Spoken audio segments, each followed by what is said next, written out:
poppin', Rebels? It's me, MT, and while Ahsoka Episode 7 has got Ahsoka, Sabine, and Ezra back together again for a Jedi group hug, the biggest question that this episode has got everyone wondering is just where in the cryptic hell is Baylan Skoll's bearded ass headed? Like, what is motivating Baylan Skoll? Like, what the hell does he want? Well, let us try to figure it all for ourselves, my nerd babies, because clearly Baylan is not trying to give anyone a straight answer. Alright, so basically, I believe that Baylan is looking for a little something called cosmic knowledge. But why do I think this? Well, in order to attempt to answer that, we should probably take a cue from Grand Admiral Thrawn by seeking to gather as much information as we can about our mysterious bearded man friend so that we can take our best swing when it comes to trying to predict his next move. So, what do we know about Baylan Skoll? Well, we know that he used to be a general in the Jedi Order when he fought in the Clone Wars, and that is very evident simply by the way Baylan carries himself. Choosing a very reserved fighting style by refusing to fight unless absolutely necessary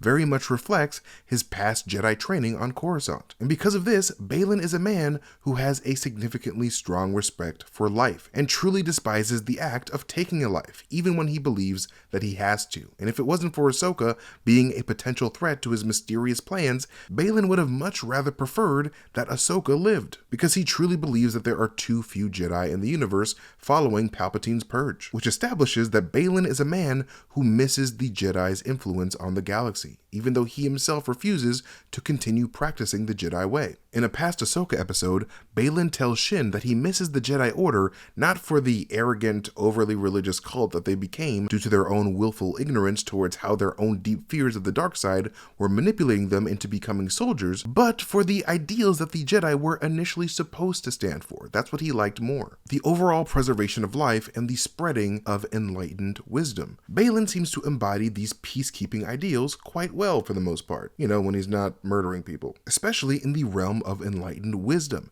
as Baylan seems to be a man who has an immense thirst for knowledge and has imparted as much wisdom into his apprentice as he could. And this is evident in his wise parting words to Shin in episode 7 when he tells her that an impatience for victory will mean certain defeat, which is of course actually a real-life quote from French King Louis XIV. A man that values wisdom is also very likely a man with a deep respect for history, which is yet another thing that we know about Baylan Skoll, and something that both Baylan and Grand Admiral Thrawn actually have in common, despite their goals in the series being completely different. Baylan's obsession with history is a major driver for him, and his main mission appears to be tightly linked to that obsession, as he cryptically tells Shin in an earlier episode that he is searching for a type of power that will somehow grant him the ability to break a never-ending cycle of Star Wars that the galaxy keeps suffering under throughout history. A historical cycle that is directly influenced by the overall cosmic power struggle between the forces of darkness and the forces of light. After experiencing the fall of the Jedi Order firsthand,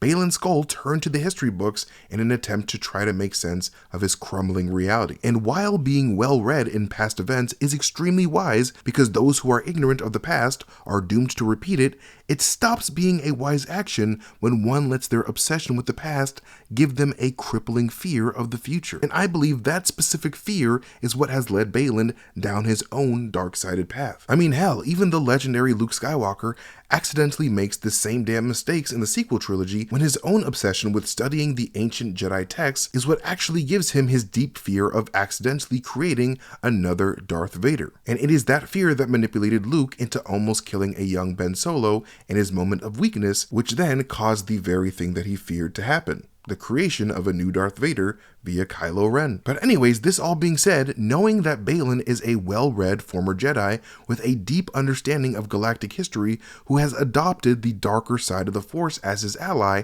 I believe that Baylan is searching for a special type of power that he's basically always been searching for ever since the Jedi fell: knowledge. Because in Star Wars, knowledge is power. And no, I'm not trying to sound like an ad for your local library. This is actually a concept that has been established in Star Wars already, and one that Ezra himself learned firsthand right before he clashed his sabers with the Sith Lord Darth Vader in the Rebel series. The season 2 finale of that series takes place within an ancient temple on the abandoned Sith planet of Malachor, a dark side planet that Ezra, Ahsoka, and Kanan are led to by the Force in order to find and use the cosmic knowledge within to find the secret to destroying the Sith once and for all. There's something here for us. Yeah, something to help us stop the Inquisitors. Knowledge. Ahsoka, you said we're here to find knowledge. What kind of knowledge? The forbidden kind. To defeat your enemy, you have to understand them. And that knowledge came in the form of a pyramid-shaped Sith holocron located within a large pyramid of a Sith temple on Malachor, a Sith temple that also doubled as a secret superweapon that could wipe out a ton of life if fallen into the wrong hands. The total devastation of ancient Jedi and Sith warriors who were turned into ash at the base of the temple itself was direct proof of this Sith temple's destructive capabilities. But more on that specific detail later, because these dead bodies are very important. That Sith holocron that Ezra found and the knowledge held within it would end up being the key to activating that superweapon. But Darth Maul conveniently does not tell Ezra that when he tricks Ezra into placing the Sith holocron into the obelisk activation chamber at the top of the pyramid. Now, let's watch what happens when he does that. Who comes forth? Ezra Bridger. I was told this holocron is the key to knowledge. Indeed, Ezra Bridger. And do you know what knowledge is? Tell me. Knowledge is power.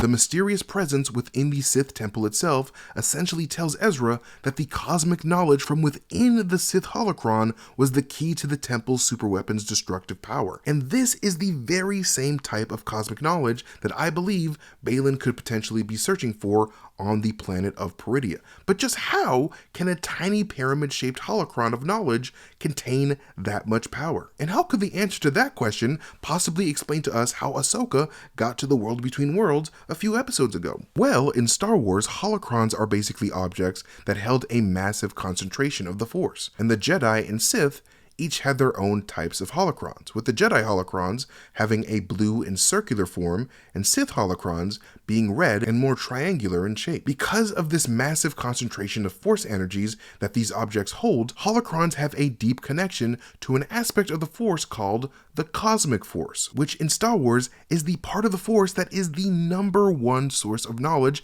in the cosmos from the cosmos, like the very stars themselves. And it's basically how Force users can see the future through their dreams and visions, and it's what Baylan accesses when he closes his eyes and reaches out for insight and information from the Force. Holocrons are just tiny houses for these chunks of ultra-powerful knowledge energy from the wellspring of super valuable and game-changing secret knowledge that is the Cosmic Force. However, this being the case, though not technically a holocron itself, the star map that Ahsoka grabs directly and burns her hand on in Episode 4 should technically be a type of Force holocron, as it was also a container of a huge concentration of cosmic Force energy that held secret cosmic knowledge. And that knowledge manifested as the pathway to Peridea for Morgan, as well as a gateway for Ahsoka to teleport to the world between worlds itself when the energies within that ball went into her body. Because you see, the cosmic Force appears to be the reason for the very existence of the realm of absolute knowledge known as the world between worlds, as that entire realm appears to be a direct manifestation of the Cosmic Force itself. It's basically Cosmic Force-topia, which is why it's essentially a giant crossroads filled with the knowledge that the visitor is looking for. For example, after being teleported there by the knowledge energy inside that star map, Ahsoka gained wisdom through the Cosmic Force when the Cosmic Force manifestation of Anakin Skywalker came to teach her to not be ashamed of the good man that Anakin was before he became the monster Darth Vader. Ezra also gained wisdom through the world between worlds when he was there in Season 4 of Star Wars Rebels, when the Cosmic Force taught him the important lesson of letting his master Kanan go through Ahsoka's intervention. Now, I believe that the very reason why Ezra was able to pull Ahsoka from Malachor into the world between worlds in the first place was specifically because the activated Sith holocron on Malachor opened up a Cosmic Force doorway of knowledge for Ezra to do so. Because the world between worlds is the source of all secret knowledge in the universe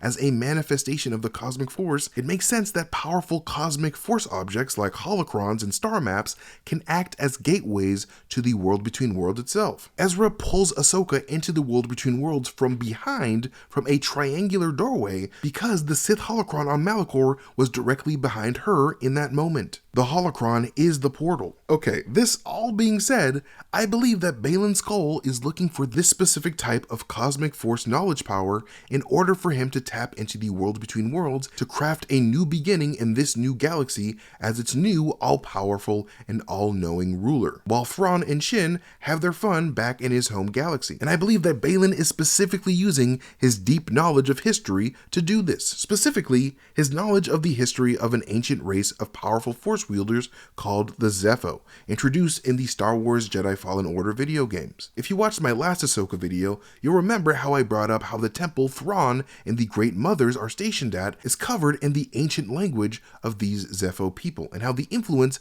of the ancient dark side Zeffo sage Kujet, who ruled the Nightsister planet of Dathomir long before the Nightsisters, could be connected to this new temple on Peridea. Well, I would later learn from super smart Twitter user at Tommy J. Wall how the outer walls of this temple also contains upside down text written in the Sith language of Ur-Katat, text that translates into "Praise Kujet, ruler of all, may his reign last for all time." And major shoutouts to Ryan Airy of Screen Crush and his dope video on the Zeffo that pointed me to Tommy's direction. Both of you guys are awesome. This is super significant because the Zeffo race's crazy deep knowledge of the Force and all of its secrets is exactly the type of real power that Baylan is actually looking for. Because remember how I mentioned that scene of Jedi and Sith warriors that were turned into ash from the power of cosmic knowledge that powered the Malachor superweapon? A very similarly creepy scene can be found within Kujet's tomb on Dathomir, where the bodies of a bunch of Zeffo rebels that the dark-sided Kujet turned into ash can still be seen thousands of years later by Cal Kestis when he journeys into Kujet's old castle turned tomb. This deeply implies to me that the dark-sided Kujet found a way to access the same type of destructive cosmic force knowledge power that the Sith used with their superweapon on Malachor, and used it on his own people when he used to live on Dathomir during the Age of the Zeffo. This all being said, since Peridea is also strongly implied to be a Zeffo planet with strong links to this very same Zeffo sage, I believe that Baylan is looking to possess that very same level of cosmic power that Kujet used to keep his entire race in line, so that Baylan can use this near infinite knowledge to craft this new galaxy that he's journeyed to into his own image, and to ensure that this new galaxy is one that is free of the war and suffering that plagues the history of the galaxy that he left behind. Like, that's all I think Baylan wants, the power to enact real change by becoming an all-knowing, all-powerful god-type figure, much like the dark-sided Kujet of old, but with far less misery and suffering. Because at the end of the day, Baylan is just a guy who wants peace in his galaxy, and he's chasing the power of the cosmic force to do just that, because knowledge is power. But anyways, thank you guys so much for watching this video. You can follow me at Mastertainment on Twitter and Instagram, or wherever I am on the internet. But most importantly, do not forget to subscribe to Heavy Spoilers today so that you don't miss out on anything that we put out. And if you have not watched Paul's breakdown of this last episode of Ahsoka, do that right now, because my boy Paul be killing it with these breakdowns. But anyways, thank you guys again for watching. You guys are amazing, and I'll see you guys next time. Bye.